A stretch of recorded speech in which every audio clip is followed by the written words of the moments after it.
Hey guys, so I'm a little bummed. I was getting down with the build, and I realized that the recording kind of cut off. So um, what I ended up doing is taking a few pictures of the electrical that I did, and then I changed a few things. So today, it's a new day, so I want to show you guys where I'm at, and then what I've been doing, and then what I changed, just to kind of help you guys with your build, of course. So let's go over some of those.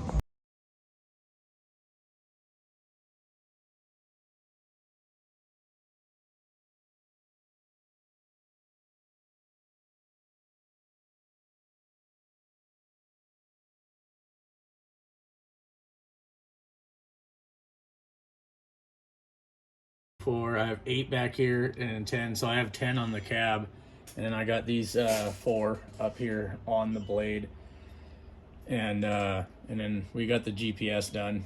All that's done with M2 by 8 millimeter, 6 millimeter, excuse me, M2 by 6 self tapping, and then the same up here for this roof mount, or excuse me, roll bar to the roof.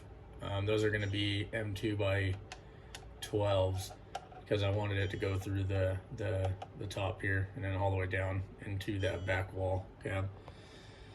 So like I said in the video, for your cab, if you guys just want to make sure, these 3 have to be M2 by 6 on both sides, and then this one M2 by 6, and then the rest of these M2 by 8, M2 by 12, and then you guys aren't going to have this hole on there, so don't worry about that. And then the same thing for back here. I started putting decals on too. Yeah, the camera died, or excuse me, the camera died, and then I had to, I didn't realize it, and I was kind of just going gung-ho. So these are M2 by 6s, all those. Same with this guy here.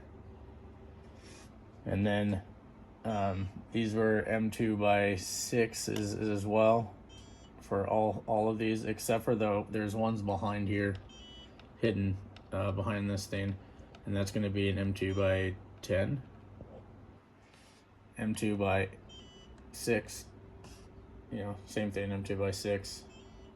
And then I redid these. I'll get these painted. I just wanted to test. I actually had to redo those. Before we used these guys here, and it was with our thrust bearing, and that was assuming that they didn't, I thought they only needed to pivot that way, but as you can see in this, you'll see this actuator, not that one, this actuator wants to teeter like this. So just to show you guys.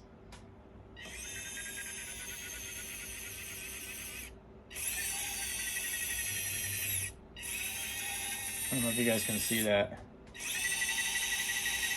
They actually both are moving when it's going down, up and down.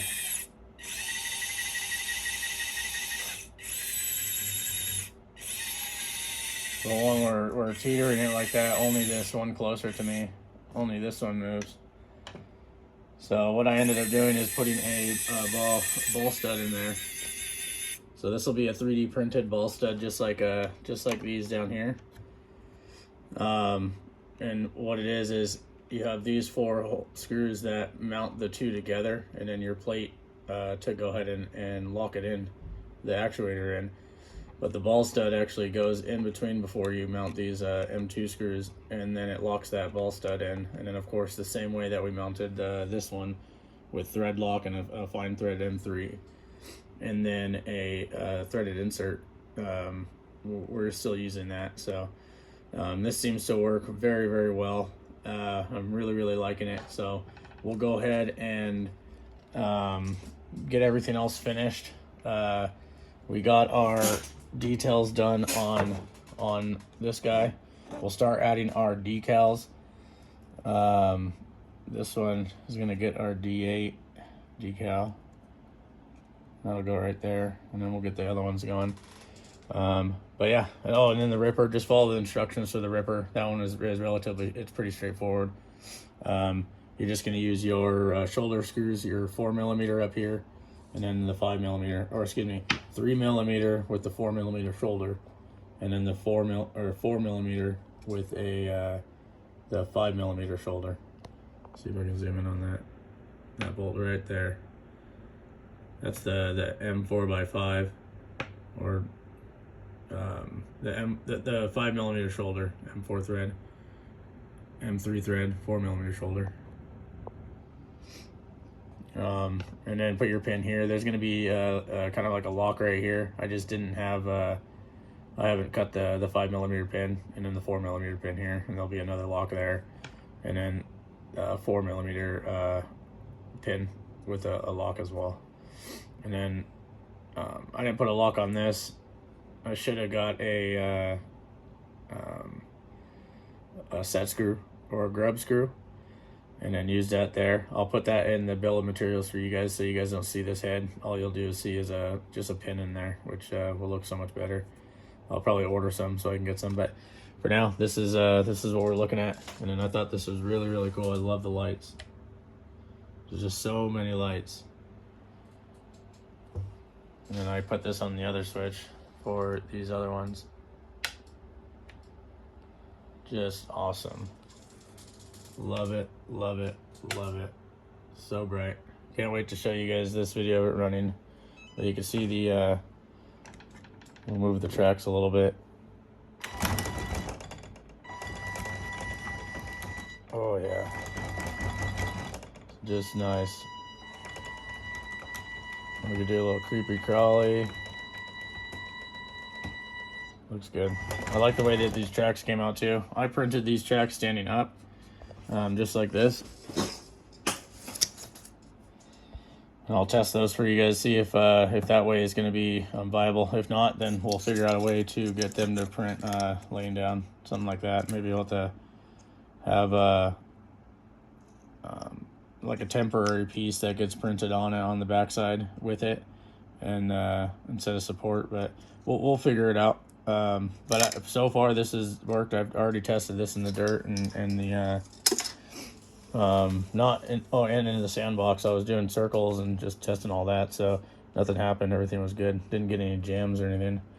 I thought that I'd get some jams with these tracks, but I know in I'm not too sure. I'll edit this out if I did show you guys how to do the tensioner, but it's gonna be kind of hard to show you guys with this blade arm in way. But what I'll do is I'll grab this this front part with my 2 fingers here, just like that, just like this, like that, and then I'll use my thumb, grab it right here, and then I'll pinch this tensioner in. I can't do it right now because it's easier with 2 hands. You want to grab this side and then this side when you're doing it, and then squeeze it, and then you can get your tracks on. Hopefully you guys don't have a hard time doing that. If you do, we'll make another video. But yeah, everything is going to plan now. We'll go ahead and again get it all together, and then get the rest of it together. I'm going to go ahead and paint a little bit of details, and then we'll I'll make another short clip of us cutting the metal for the blade there. So alrighty, tune in.